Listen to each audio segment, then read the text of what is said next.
بسم اللہ الرحمن الرحیم۔ السلام علیکم میرے پیارے دوستو، حضرت سعید بن جبیر جو کہ ایک تابعی بزرگ تھے، ایک دن ممبر پر بیٹھے ہوئے یہ الفاظ ادا کیے کہ حجاج ایک ظالم شخص ہے۔ ادھر جب حجاج کو پتہ چلا کہ آپ میرے بارے میں ایسا گمان کرتے ہیں تو آپ کو دربار میں بلا لیا اور پوچھا، کیا تم نے میرے بارے میں ایسی باتیں بولی ہیں؟ تو آپ نے فرمایا، ہاں بالکل، تو ایک ظالم شخص ہے۔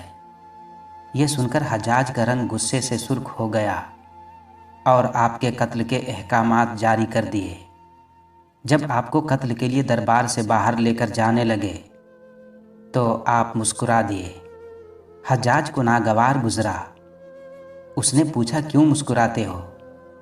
تو آپ نے جواب دیا، تیری بے وقوفی پر، اور جو اللہ تجھے ڈھیل دے رہا ہے اس پر مسکراتا ہوں۔ حجاج نے پھر حکم دیا کہ اسے میرے سامنے ذبح کر دو۔ جب خنجر گلے پر رکھا گیا تو آپ نے اپنا رخ قبلہ کی طرف کیا اور یہ جملہ فرمایا کہ اے اللہ، میرا چہرہ تیری طرف ہے، تیری رضا پر راضی ہوں۔ یہ حجاج نہ موت کا مالک ہے اور نہ زندگی کا۔ جب حجاج نے یہ سنا تو بولا، اس کا رخ قبلہ کی طرف سے پھیر دو۔ جب قبلہ سے رخ پھیرا تو آپ نے فرمایا، یا اللہ، رخ جدھر بھی ہو تو ہر جگہ موجود ہے، مشرق مغرب ہر طرف تیری حکمرانی ہے۔ میری دعا ہے کہ میرا قتل اس کا آخری ظلم ہو، میرے بعد اسے کسی پر مسلط نہ فرمانا۔ جب آپ کی زبان سے یہ جملہ ادا ہوا تو اس کے ساتھ ہی آپ کو قتل کر دیا گیا اور اتنا خون نکلا کہ دربار تر ہو گیا۔ ایک سمجھدار بندہ بولا کہ اتنا خون تب نکلتا ہے جب کوئی خوشی خوشی مسکراتا ہوا اللہ کی رضا پر راضی ہو جاتا ہے۔ میرے دوستو، حجاج بن یوسف کے نام سے سب واقف ہوں گے۔ حجاج کو عبد الملک نے مکہ، مدینہ، طائف اور یمن کا نائب مقرر کیا تھا اور اپنے بھائی بشر کی موت کے بعد اسے عراق بھیج دیا گیا تھا، جہاں سے وہ کوفہ میں داخل ہوا۔ ان علاقوں میں 20 سال تک حجاج کا عمل دخل رہا۔ اس نے کوفے میں بیٹھ کر زبردست فتوحات حاصل کی۔ اس کے دور میں مسلمان مجاہدین چین تک پہنچ گئے تھے۔ حجاج بن یوسف نے ہی قرآن پاک پر اعراب لگوائے۔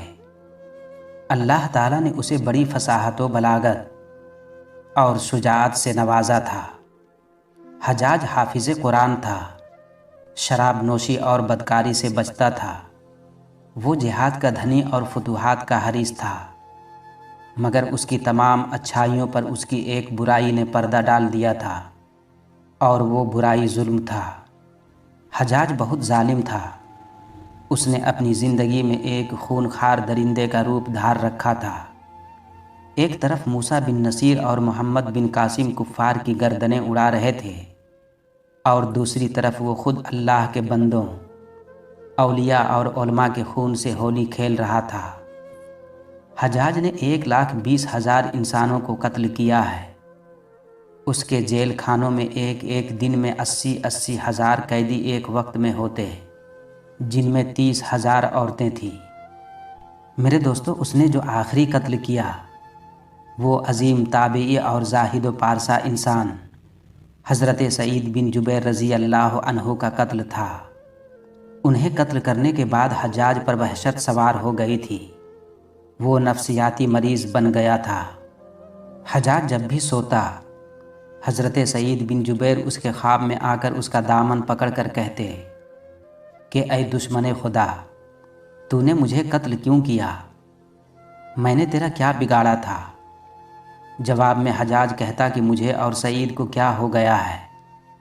اس کے ساتھ حجاج کو وہ بیماری لگ گئی جسے زمہریری کہا جاتا ہے۔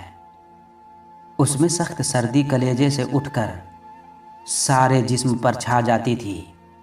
وہ کانپتا تھا۔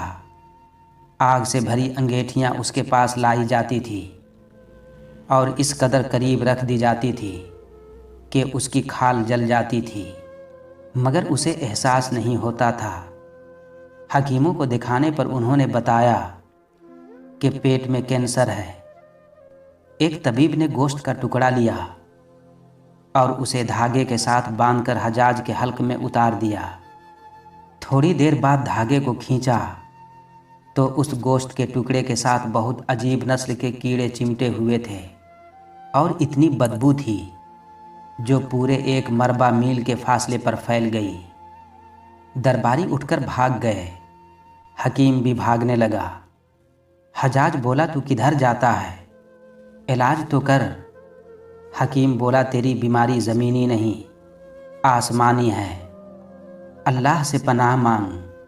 حجاج جب مادی تدبیروں سے مایوس ہو گیا تو اس نے حضرت حسن بصری رحمۃ اللہ علیہ کو بلوایا اور ان سے دعا کی درخواست کی۔ میرے دوستو، حضرت حسن بصری رحمۃ اللہ علیہ حجاج کی حالت دیکھ کر رو پڑے اور فرمانے لگے کہ میں نے تجھے منع کیا تھا کہ نیک بندوں کے ساتھ چھیڑ چھاڑ نہیں کرنا، ان پر ظلم نہیں کرنا، مگر تم باز نہیں آیا۔ آج حجاج عبرت کا سبب بنا ہوا تھا۔ وہ اندر باہر سے جل رہا تھا، وہ اندر سے ٹوٹ پھوٹ چکا تھا۔ حضرت سعید بن جبیر رضی اللہ تعالی عنہ کی وفات کے 40 دن بعد ہی حجاج کی بھی موت ہو گئی تھی۔ میرے دوستو، مرنے سے پہلے جب حجاج نے دیکھا کہ اب بچنے کا امکان نہیں ہے تو قریبی عزیزوں کو بلایا جو بڑی کراہت کے ساتھ حجاج کے پاس آئے تو وہ بولا میں مر جاؤں تو جنازہ رات کو پڑھانا اور صبح ہو تو میری قبر کا نشان بھی مٹا دینا، کیونکہ لوگ مجھے مرنے کے بعد قبر میں بھی نہیں چھوڑیں گے۔ اور اگلے دن حجاج کا پیٹ پھٹ گیا اور اس کی موت واقع ہوئی۔ میرے پیارے دوستو، یاد رکھیں، اللہ ظالم کی رسی دراز ضرور کرتا ہے، لیکن جب ظالم سے حساب لیتا ہے نا تو فرشتے بھی عذاب الہی سے کانپ جاتے ہیں اور عرش ہل جاتا ہے۔ اللہ رب العزت سے دعا ہے کہ اللہ ظالموں کے ظلم سے ہم سب کو محفوظ رکھے، آمین۔